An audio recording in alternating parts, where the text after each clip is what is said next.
맛있는 테마 현대증권 김진욱 주임 만나보겠습니다. 안녕하세요. 네, 안녕하세요. 네, 많이 기다리셨죠? 네. 오늘 얘기 시작해보겠습니다. 어떤 얘기부터 해볼까요? 오늘은 통신 쪽 관련 얘기를 좀 드리고 싶은데요. 오늘 제가 먼저 소개해드릴 종목은 SK텔레콤입니다.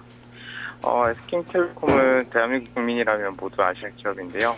제가 이 포인트를 찾은 처음 스타트 포인트는 일단 만 3세 이상 인구가 인터넷 이용률이 현재 한국은 83%, 그러니까 총 인구의 4,100만 정도가 저희 인터넷을 이용을 하고 있습니다. 이 인터넷 이용자들의 95%가 모바일 인터넷을 이용을 해서 접속을 하고 있는데요. 아무래도 스마트폰이라든지 태블릿 PC들의 발달로 인해서 모바일 접속률이 상당히 높은 편입니다. 그리고 산업 간 컨버전스 기조 확대로 따라서 IoT, 그러니까 인터넷 온 띵스 라고 해서 사물 인터넷을 말하는데요. 사물 인터넷 분야의 성장은 이런 통신 섹터에 영향을 많이 주고 있고요. 그리고 단통법 시행 이후에 구조적인 경쟁 환경이 좀 변화되고 있습니다. 이런 환경적인 변화들로 인해서 현재 인터넷 그리고 사회생활에서 필수적인 요소가 되어버린 인터넷을 통신사들이 핵심적인 사업 영역으로 진행되고 있는데요. 현재 인터넷 이용률이 확대되고 있는 주 장년층, 그러니까 노년층을 말하는데요. 노년층 같은 경우에는 현재 작년에만 1년 동안 6% 가까운 인터넷 이용률을 증가하는 것을 보여주고 있습니다. 이런 노년층의 이용률은 앞으로도 꾸준하게 지속될 것으로 판단되고 있는데요.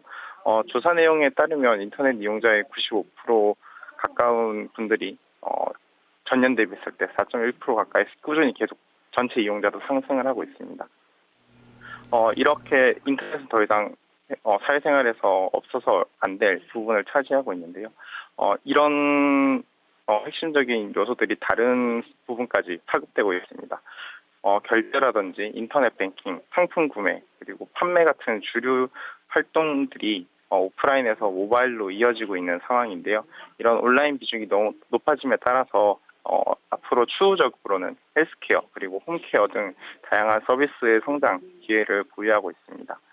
단통법 시행 이후에 통신사별로 지금 멤버십 정책이 조금 바뀌고 있고요. 다양한 구매 프로그램을 통신사별로 다른 서비스를 제공하고 있는데 이런 단통법 적용을 어느 정도 완료했다는 것을 제가 이 표를 보시면 좀 아실 수 있을 것 같습니다. 통신 3사가 마케팅 추이를 나타낸 차트인데요. 올 1분기, 1월, 2월, 3월에 되게 극심한 통신 마케팅 전쟁을 벌여왔었는데 그 이후로 꾸준하게 통신사별 마케팅 지출이 줄어들고 있는 것을 볼 수 있습니다. 이 지출 마케팅을 줄이고 멤버십이라든지 다른 구매 프로그램을 통해서 고객의 로열티를 높이는 측면으로 경쟁이 좀 둔화되고 있다고 보시면 될 것 같습니다. 네네. 단통법이 시행되면서 지금 표에서 보셨다시피 마케팅 비용이 안정화되고 있는 측면, 통신주의 긍정적인 영향이라고 말씀해 주셨습니다. 자, 올해 업계를 보면 특히 ICT 업계가 굉장히 큰 변화들을 많이 겪었는데요. 활발하게 M&A들도 많이 하고요. 미래시대, 사물인터넷 시대를 대비하기 위해서 다양한 행보들을 펼쳤습니다. 특히 그 CES 2014에서 시스코 회장이 앞으로 사물인터넷 시대의 그 수익성, 시장 규모에 대해서 아주 어마어마하게 크다. 이렇게 얘기를 했던 게 기억에 나는데요. 저는 이제 계속 저도 증시를 바라보면서, 그런 업황 속에서, 정말 통신주가 앞으로 또 먹거리를 많이 찾을 수 있겠구나라는 생각을 했었는데요. 아마 같은 생각을 지금 하신 것 같아요. 김진욱 주임님. 네, 맞습니다. 예. 아무래도 방금 앵커님께서 말씀해 주신 것처럼 헬스케어, 미디어 쪽이라든지 네. 스마트홈, 스마트카 등 다양한 분야의 통신 서비스가 적용이 될 예정이고요. 제가 오늘 가져온 SK텔레콤 같은 경우에는 엔텔스라는 종목과 지금 2대 주주로 등록이 돼 있는데요. ITO 플랫폼을 개발을 해서 얼마 전에 뉴스가 좀 나왔던 부분도 있습니다. 네네. 자, 그래서 지금 이제 스마트폰에서 파생될 수 있는 모든 분야들, 사물인터넷 관련해서요. 앞으로 그런 방향으로 가는 데 있어서 통신주가 먹거리를 많이 잡을 수 있겠다는 포인트를 이 스토리를 통해서 좀 기억을 해 주시면 좋을 것 같은데요. 자, 그러면 일단 좀 실적 같은 경우는 좀 최근에 어땠는지, 그리고 정책 같은 게 그동안은 좀 리스크도 있었거든요. LTE 말씀하셨듯이 인터넷을 모바일로 많이들 다들 보니까 LTE로 돈을 많이 벌고 있잖아요, 통신사들이요. 네, 예. 맞습니다. 사실 이번에 RPU라고 해서 그 통신사별로 가입자당 가입 이제 지출 요금을 평균적으로 내는 것을 RPU라고 하는데요. 이번에 예전에 2G에서 3G, 3G에서 4G로 넘어옴에 따라서 RPU가 꾸준하게 상승을 했습니다.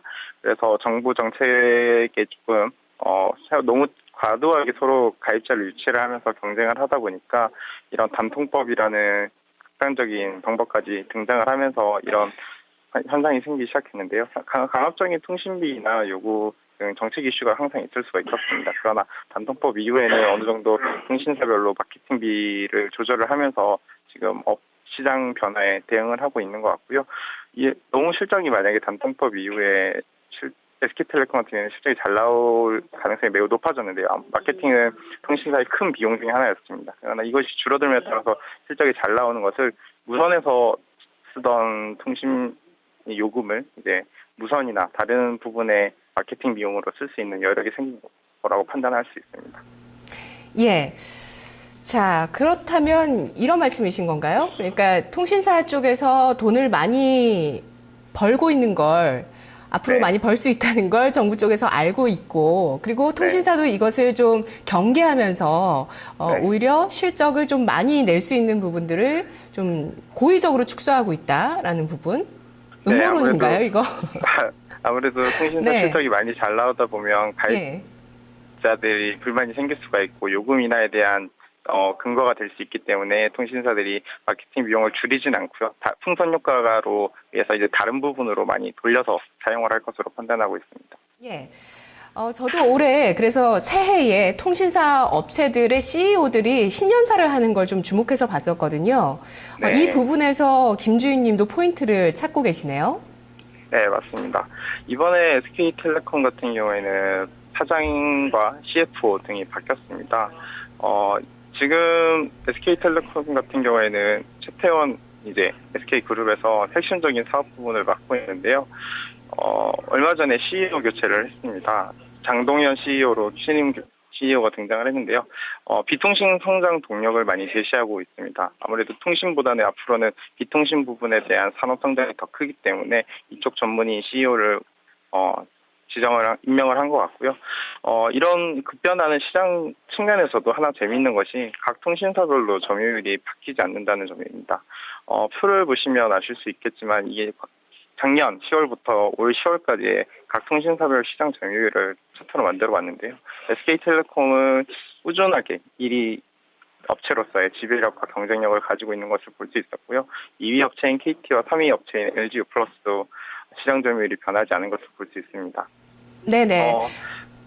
네, 이런 점유율이 사실 굳건한 1위 업체다 보니까, 그리고 국내 시장은 파이가 한정돼 있다 보니까 이들이 성장하는 것보다 2, 3위 업체, 특히 LGU 플러스 같은 업체들이 추격하는 그 속도라든지 파이를 조금 가져가는 측면을 좀 더 높게 봐야 된다고 보는 시각도 있고요. 그리고 통신주를 아주 전통적으로 경기 방어주다. 제한된 파이 내에서 서로 추려 경쟁하면서 파이 다툼만 하고 있다. 이렇게 생각하시는 분들은 이제는 생각을 좀 완전히 바꾸실 필요가 있을 것 같습니다.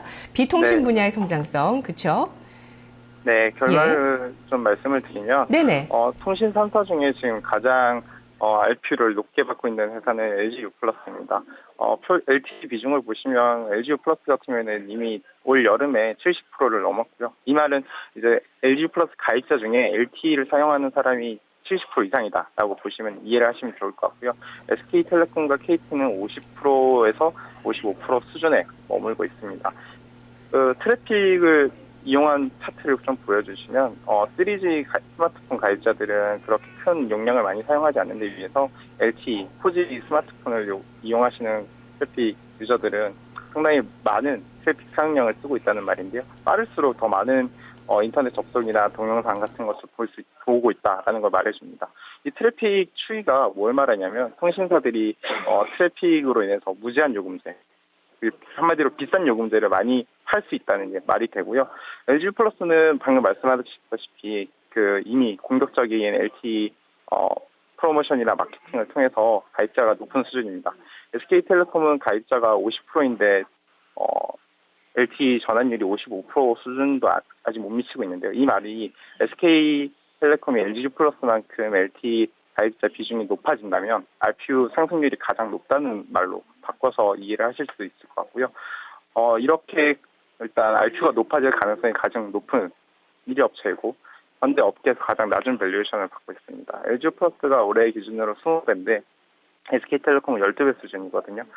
그렇기 때문에 밸류에이션, 그리고 내년에도 여전히 낮은 밸류에이션입니다. 2015년 EPS 밸류에이션으로 한 10배 정도 지금 현재 주가가 이루어지고 있는데 SK텔레콤 같은 경우에는 순현금이 1조 이상 있습니다. 이런 높은 순현금성 자산을 바탕으로서 꾸준하게 M&A 가능성이 조금 있을 것 같습니다. 네네. M&A를 통해서 다른 회사들 통한 사업 확장이 지속되고 있을 것 같습니다. 네네. 배당 매력이 부각되면서 9월까지 좀 랠리를 보이다가 지금은 좀 조정받고 있는 구간입니다. 27만 4,500원 전략 주시죠. 네, 매수가는 27만 원으로 제시해 드리도록 하겠고요. 목표가는 34만 원 적용하겠습니다. 손절가는 25만 원으로 제시해 드릴 텐데요. SK텔레콤 같은 경우에는 앞으로 꾸준하게 시가총액이 5위권 안에서 움직여줄 수 있는 섹터이기 때문에 섹터 탑픽으로 꾸준히 포트에서 담으셔서 가져가시면 좋을 것 같습니다. 알겠습니다. 잘 들었습니다. 고맙습니다. 네, 감사합니다. 네, 김진욱 주임은 SK텔레콤의 4분기 실적은 다소 미미할 수 있겠다고 얘기를 미리 해줬습니다. 이전에 방송 전에 통화할 때요. 그런데 이런 안정적인 실적을 계속해서 이어갈 수 있다는 부분과 비통신 부분의 성장성이 앞으로 포텐셜이 터질 수 있다는 가능성들을 좀 긍정적으로 보고 있는 건데요. SK텔레콤에 숨어있는 테마는 낮은 밸류에이션, 풍부한 현금, 배당 매력, 비통신 분야의 성장 가능성이었습니다.